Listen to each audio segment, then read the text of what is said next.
یہ کنواں بہت پرانا ہے، ہو سکتا ہے تمہیں یہ جلد نہ ملے، لیکن تمہیں کوشش کرنی ہے کہ اس کنویں کو جلد سے جلد تلاش کر کے تم اس کنویں تک رسائی حاصل کر لو۔ خط پڑھ کر میں تھوڑا سا پریشان تھا، کیونکہ جہاں میں بچپن سے رہتا آ رہا تھا وہاں آج تک میں نے کسی کنویں کو نہ دیکھا تھا۔ اب میں کیا کروں، کیسے اس کنویں کو ڈھونڈوں؟ ابھی رات کو کھانے کی ٹیبل پر میں نے باتوں ہی باتوں میں ابو سے پوچھا، ابو کیا ہماری بستی کے آس پاس پہلے کوئی کنواں تھا؟ ابو میری بات سن کر چونک گئے اور مجھے کہنے لگے کہ تم کیوں پوچھ رہے ہو؟ تو میں نے ایسے ہی بات بنا دی کہ میں نے کسی کے منہ سے سنا تھا کہ پہلے اس بستی کے قریب ایک کنواں ہوتا تھا جسے بند کر دیا گیا ہے۔ تو ابو کہنے لگے کہ اس کنویں کو بند نہیں کیا گیا، بلکہ ایک فیکٹری نے اسے انڈر گراؤنڈ کر لیا ہے۔ وہ کنواں اب فیکٹری کی حدود میں واقع ہے۔ میں ابو کی بات سن کر خوش ہو گیا۔ یقیناً وہ اسی فیکٹری کی بات کر رہے تھے جو ہماری بستی کے دائیں طرف سڑک کی جانب بنی ہوئی تھی۔ اب مجھے اس فیکٹری میں پہنچنا تھا، لیکن رات کے وقت اس فیکٹری میں گارڈ موجود ہوتے تھے۔ جیسے ہی رات ہوئی میں اس فیکٹری تک جانے کا راستہ تلاش کرنے لگا۔ میں نے ایک نظر فیکٹری کے گارڈ پر ڈالی جو نیند میں اونگ رہا تھا۔ اسے دیکھ کر مجھے خوشی ہوئی، کیونکہ وہ زیادہ ہی نیند میں لگ رہا تھا۔ اب مجھے جلد از جلد اپنا کام کرنا تھا۔ میں نظر بچا کر اس فیکٹری کے اندر کود گیا۔ اچھا ہوا کہ وہ کنواں اس جگہ موجود تھا جو فیکٹری کے شروع ہوتے ہی سامنے والا ایریا تھا۔ وہ کنواں میری آنکھوں کے سامنے تھا۔ میں نے کنویں میں ٹارچ مار کر جھانکنے کی کوشش کی۔ کنویں کے ایک جانب سیڑھیاں لگی ہوئی تھیں۔ دھیرے دھیرے سیڑھیاں اتر کر میں کنویں کے بالکل آخر تک پہنچ گیا۔ ہاتھ پر دستانے پہن کر میں کنویں کے پانی میں موجود ہاتھ مار مار کر چیک کرنے لگا۔ کنویں میں بہت زیادہ گند پڑا ہوا تھا، لیکن خوشی اس بات کی تھی کہ کنویں کا پانی نہایت ہی کم تھا۔ مجھے ہر صورت میں اپنا کام کرنا تھا۔ گارڈ کی نظروں سے بچ کر کام کرنا بلا شبہ بہت مشکل تھا۔ میں بار بار پانی میں ہاتھ مارتا، لیکن اس پانی کا گند کچرا ہی میرے ہاتھ میں آ رہا تھا۔ کافی دیر تک تلاش کرنے کے بعد آخر کار وہ کالا پتلا میرے ہاتھ لگ گیا۔ میں جلدی سے اسے لے کر اوپر آ گیا اور جیسے ہی آیا تھا ویسے ہی دیوار پھلانگ کر باہر آ گیا۔ اب مجھے اس پتلے کے خشک ہونے کا انتظار کرنا تھا۔ اس پتلے کو جلانے کا کام مجھے صبح سر انجام دینا تھا۔ یوں پریشانی میں ساری رات جاگتا رہا۔ مجھے ڈر بھی لگ رہا تھا کہ کہیں اس پتلے کے خطرناک شیطانی عمل کا اثر مجھ پر نہ ہو جائے، کیونکہ یہ اس وقت میرے ساتھ موجود تھا۔ جیسے تیسے کر کے مجھے صبح کا انتظار تھا۔ جیسے ہی صبح دھوپ نکلی میں سیڑھیوں پر چڑھتا ہوا اوپر چھت پر پہنچ گیا اور اس پتلے کو دھوپ میں رکھ دیا۔ جیسے ہی تھوڑی دیر کے بعد وہ پتلا سوکھا میں نے فٹافٹ اس کو آگ لگا دی۔ مجھے یقین تھا کہ جن زادی روشنی نے یقیناً آزادی حاصل کر لی ہوگی۔ میں فٹافٹ اسی وقت پیر کے آستانے پر پہنچ گیا۔ مجھے یقین تھا کہ میں بہت جلد اس صندوق کے خزانے کا مالک بن جاؤں گا اور وہ خزانہ ہمیشہ ہمیشہ کے لیے میرا ہو جائے گا۔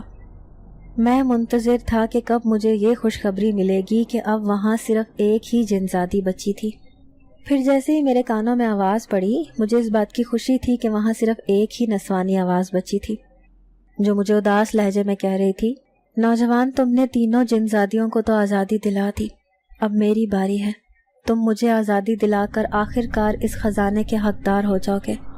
میں اس کی بات سن کر خوش ہو گیا اور شدت سے اس جنزاد کا انتظار کرنے لگا۔ 2 دن بعد میں گھر پر اکیلا تھا۔ امی ابو کسی رشتہ دار کی عیادت کرنے کی غرض سے گھر سے باہر گئے ہوئے تھے۔ میں سیڑھیاں چڑھتا ہوا اوپر چلا گیا۔ چھت کی منڈیر سے تانکا جھانکی کر رہا تھا کہ جب مجھے اپنے پیچھے ایک مردانہ آواز سنائی دی، نوجوان کیا حال ہے تمہارا؟ میں نے جیسے ہی پیچھے پلٹ کر دیکھا میں یہ دیکھ کر حیران رہ گیا کہ وہی شخص جو مجھے اس دن ہوٹل میں ملا تھا وہ میرے پیچھے کھڑا ہوا تھا۔ اس سے پہلے کہ میں اسے کچھ کہتا وہ مجھے کہنے لگا، نوجوان تم بھی کہہ رہے ہوگے کہ آخر میں نے تمہاری اتنی مدد کیوں کی ہے؟ میں نے تمہاری اتنی مدد اس لیے کی ہے کیونکہ میں اپنی محبت کو اتنے سالوں بعد پانا چاہتا ہوں۔ اس پیر کے آستانے پر جو سب سے آخری والی جنزادی بچی ہے، اس جنزادی کا نام جنزادی سنوبر ہے۔ وہ میری شدید اور آخری خواہش ہے۔ اس کے بنا میں سالوں سے جنگلوں میں بھٹکتا پھر رہا تھا، لیکن جب وہ پیر مر گیا تو مجھے ایک آس، ایک امید نظر آئی اپنی محبت کو پانے کے لیے۔ اس محبت کو پانے کے لیے میں نے سالوں انتظار کیا ہے۔ اور جب میں نے تمہیں دیکھا کہ ان جن زادیوں کی فریاد کی وجہ سے تم اپنے سچے من سے یہ چاہ رہے تھے کہ جن زادیوں کو قید سے رہائی مل جائے، مجھے تمہارے جذبات کو دیکھ کر بہت خوشی ہوئی، اور میں نے سوچا کہ تم اکیلے کبھی بھی یہ کام سر انجام نہ دے سکو گے۔ یوں میں بہانے سے تم سے ملا اور تمہارے نیک ارادے دیکھ کر میں تمہاری مدد کرنے لگا۔ اگر میں چاہتا تو صرف اپنی محبت کو ہی حاصل کر لیتا، لیکن مجھے یہ بہت غلط لگا کہ باقی بیچاری 3 جن زادیوں کو چھوڑ کر میں اپنی محبت کو پہلے پالوں۔ اس لیے پہلے میں نے ان 3 جن زادیوں کو قید سے رہائی دلوانے میں تمہاری مدد کی، اور سب سے آخر میں اپنی محبت کو پانے کی کوشش کی۔ جن زادی صنوبر اور میں ایک دوسرے سے بے پناہ پیار کرتے تھے۔ ہماری زندگی ہم دونوں سے ہی شروع ہو کر ہم دونوں پر ہی ختم ہوتی تھی۔ ہم دونوں ہمیشہ ہمیشہ کے لیے اپنی زندگی ساتھ گزارنا چاہتے تھے۔ ایسا کوئی دن نہ ہوتا جب ہم ایک دوسرے سے ملے بغیر گزار دیتے۔ میں اس کے بنا 1 منٹ بھی نہیں رہ سکتا تھا۔ جن زادی صنوبر غصے کی بہت تیز تھی، لیکن میرا مزاج بہت ٹھنڈا تھا۔ وہ اکثر مجھ سے لڑائی کر لیتی تھی اتنی چھوٹی چھوٹی سی باتوں پر، لیکن پھر بھی میں اسے جان سے بھی زیادہ چاہتا تھا۔ یوں تو ہماری اکثر ہی لڑائی ہوتی رہتی تھی، لیکن ایک دن ایسی لڑائی ہوئی کہ اس لڑائی میں ہمیشہ ہمیشہ کے لیے جدا ہو گئے۔ شاید ہماری قسمت خراب تھی، اسی لیے برا ہو ہماری قسمت کا جب ایک دن کسی بات پر ہم دونوں کی لڑائی ہو گئی، اور جن زادی صنوبر مجھ سے ناراض ہو کر ایک جھونپڑی میں چھپ گئی۔ اس جھونپڑی میں ایک نہیں بلکہ بہت ساری تعداد میں کئی خطرناک کالے رنگ کے پتلے دفنائے گئے تھے، جو یقیناً اس پیر کی کارستانی تھی۔ اس کالے شیطانی جادو کے اثرات کی زد میں جن زادی صنوبر آ گئی اور مجھ سے ہمیشہ ہمیشہ کے لیے جدا ہو گئی۔ اس پیر نے اس سے بھی نکاح پڑھا کر ہمیشہ ہمیشہ کے لیے اپنے قبضے میں کر لیا۔ لوگوں کے سامنے تو وہ پیر بڑا نیک اور پرہیزگار تھا، لیکن در حقیقت بات یہ تھی کہ وہ کوئی بھی کام خود سے نہ کرتا تھا، بلکہ ہر کام میں مدد لینے کے لیے اس نے کئی جنات کو اپنے قبضے میں کر رکھا تھا۔ وہ جنات کے ذریعے لوگوں کے کام کر دیتا اور بدلے میں لوگوں سے خوب سونا چاندی ہیرے بٹور لیتا۔ لیکن انسان اس بات سے بے خبر تھے کہ اپنے جادو کے اثرات سے وہ سارے کام ان 4 جن زادیوں کے ذریعے سر انجام دیتا تھا۔ ان 4 کو اس نے اپنی غلامی میں جکڑا ہوا تھا، لیکن تم نے ایک ایک کر کے اس پیر کے مرنے کے بعد ان 3 کو آزادی دلا دی۔ اب میری محبت کی تکمیل باقی ہے، اور مجھے یقین ہے کہ تم میری جن زادی صنوبر کو بھی آزادی دلا کر رہو گے۔ جن زادی صنوبر کا کالا پتلا اسی آستانے کی زمین کے نیچے دفن ہے، اسی لیے میں نے سب سے آخر میں جن زادی صنوبر کو آزادی دینے کا راز بتایا ہے۔ جاؤ آستانے کی زمین کھود کر جن زادی صنوبر کے پتلے کے ساتھ اس خزانے کو بھی نکال لینا جو صرف تمہارا حق ہے، لیکن ایک بات یاد رکھنا، اس خزانے کا استعمال اس طرح کرنا کہ لوگوں کو اس سے کوئی تکلیف نہ ہو۔ یہ کہنے کے ساتھ ہی وہ جن زاد میری نظروں کے سامنے سے غائب ہو گیا، لیکن مجھے آخری راز بتا کر چلا گیا تھا۔ مجھے اس رات ہی یہ کام سر انجام دینا تھا، کیونکہ اگر کل امی ابو کو پتہ چل جاتا تو میرا کام ادھورا رہ جاتا۔ یہی سوچ کر میں نے دروازے کو تالا لگایا اور اس آستانے کی طرف قدم بڑھا دیے۔ حسب سابق گلی میں بالکل سناٹا تھا۔ اس آستانے کی ہر چیز پر گرد جم چکی تھی۔ میں نے زمین کو چاروں طرف سے کھودنا شروع کر دیا۔ پوری زمین کو کھودنا آسان نہ تھا، بلکہ اس میں بہت محنت درکار تھی۔ تقریباً 2 گھنٹے کی لگاتار کھدائی کے بعد میں بری طرح سے تھک چکا تھا۔ تھوڑا سا اور کھودنا شروع کر دیا۔ آخر کار میری محنت رنگ لے آئی۔ اس زمین کے نیچے سے ایک نہیں بلکہ بہت سارے کالے رنگ کے پتلے دفن کیے ہوئے تھے۔ ساتھ ہی وہ چھوٹا سا صندوق بھی زمین کے نیچے سے نکل آیا تھا۔ اسے دیکھ کر میری خوشی کی کوئی انتہا نہ رہی۔ تبھی جن زادی صنوبر کی آواز میرے کانوں سے ٹکرائی۔ نوجوان، جلدی کرو، تمہارے پاس وقت بہت کم ہے۔ اس خزانے کی خوشی تو تم بعد میں بھی پا سکتے ہو، لیکن میری خوشی کا خیال کرو۔ تم خوش بعد میں ہونا، پہلے تم اس پتلے کو جلدی سے جلا ڈالو تاکہ مجھے آزادی مل جائے۔ میں جن زادی صنوبر کی بات سن کر بے اختیار مسکرا دیا۔ اپنی خوشی میں یہ بھول چکا تھا کہ ابھی مجھے ان سارے پتلوں کو جلانا بھی تھا۔ جیسے ہی میں نے سارے پتلے اکٹھے کر کے آگ جلائی تو ایک طوفان سا، ایک شور سا مچ گیا۔ تیز تیز ہوائیں ہر طرف چلنے لگیں۔ میری آنکھوں میں مٹی بھر چکی تھی۔ یقیناً یہ اس پیر کے کالے کرتوتوں کا نتیجہ تھا۔ نہ جانے کتنے جنات کو اس نے اپنی قید میں کیا ہوا تھا۔ آج ان سارے جنات کو آزادی مل چکی تھی۔ تھوڑی دیر بعد جیسے ہر چیز تھم گئی۔ میں اپنا کام کر چکا تھا۔ اب اس خزانے پر صرف اور صرف میرا حق تھا۔ میں اس چھوٹے سے صندوق کو بغل میں دبائے خوشی خوشی گھر آ گیا۔ اپنے کمرے میں آ کر ایک بار پھر صندوق کو کھول کر دیکھنے لگا۔ میرے دل میں خیال آیا کہ نہ جانے لوگ اتنا پیروں فقیروں پر یقین کر کے ان کو اپنی دولت میں سے بہت بڑا حصہ اٹھا کر ان پیروں فقیروں کو دے جاتے ہیں، یہ جانے بنا کہ وہ ان کا کام سچ میں بھی کر رہے ہیں یا انہیں بیوقوف بنا رہے ہیں۔ میرے سامنے چمکتے دمکتے سونے چاندی کے ہیرے زیورات پڑے ہوئے تھے۔ میں سوچ رہا تھا کہ اس خزانے کو میں نے نمود و نمائش کے لیے استعمال نہیں کرنا، بلکہ میں سوچ رہا تھا کہ اس پیر صاحب کے آستانے والی جگہ پر اس بستی کے لوگوں کے بچوں کے لیے ایک بڑا سا مدرسہ بنوا دوں جس میں دینی تعلیم حاصل کر سکیں۔ اچھا ہے کہ اس خزانے کا استعمال کسی اچھی صورت میں کیا جا سکے۔ اس پیر کے کالے کرتوتوں کا کچھ تو مداوع ہو سکتا تھا۔ پھر میرے ذہن میں خیال آیا کہ جب صبح ہوگی اور لوگ اس پیر کے آستانے کا حال دیکھیں گے تو یقیناً ان کے ذہن میں یہ ضرور آئے گا کہ اس بستی کے کسی شخص نے زمین کھود کر کوئی چیز تو نکالی ہے۔ دوسرے دن پورے محلے میں ایک شور سا مچا ہوا تھا۔ سارے لوگ یہ باتیں کر رہے تھے کہ پیر صاحب کے آستانے پر چوری ہوئی ہے، کیونکہ وہاں کی زمین پوری کھدی ہوئی ہے۔ میں انجان بنا ان سب لوگوں کے درمیان کھڑا تھا۔ تبھی اپنے پاس کھڑے ہوئے ایک شخص سے پوچھنے لگا کہ اتنا شور کس بات کا ہے؟ تو وہ شخص مجھے کہنے لگا کہ پیر صاحب کے آستانے پر کسی نے آگ لگائی ہے اور پورے آستانے کو تباہ و برباد کر کے رکھ دیا ہے۔ پتہ نہیں وہ کون شخص ہے جس نے راتوں رات یہ پورا کام کیا ہے اور کسی کو کانوں کان خبر بھی نہیں ہوئی۔ میں اس کے پاس خاموش کھڑا اس کی باتیں سن رہا تھا۔ مجھے دل ہی دل میں ہنسی بھی آ رہی تھی کہ چور ان سب کے بیچ میں کھڑا تھا، لیکن اس بات کا علم ان لوگوں کو کبھی بھی نہیں لگنا تھا۔ اس پیر کی اصلیت کو صرف میں جانتا تھا، لیکن چونکہ وہ مر چکا تھا تو اس لیے میں اس پیر کے بارے میں کوئی غلط بات نہیں کرنا چاہتا تھا، کیونکہ مرنے کے بعد کسی کی برائی کرنا اسلام میں جائز نہیں ہے۔ ناظرین، اگر آپ کو آج کی یہ کہانی اچھی لگی ہو تو ویڈیو کو لائک ضرور کریں۔ اگر آپ کو ایسی دہشت ناک دل کو جکڑ دینے والی کہانیاں پسند ہیں تو ایسی ایک کہانی روزانہ سننے کے لیے ہمارے چینل کو سبسکرائب کریں۔ اجازت چاہتے ہیں، اللہ حافظ۔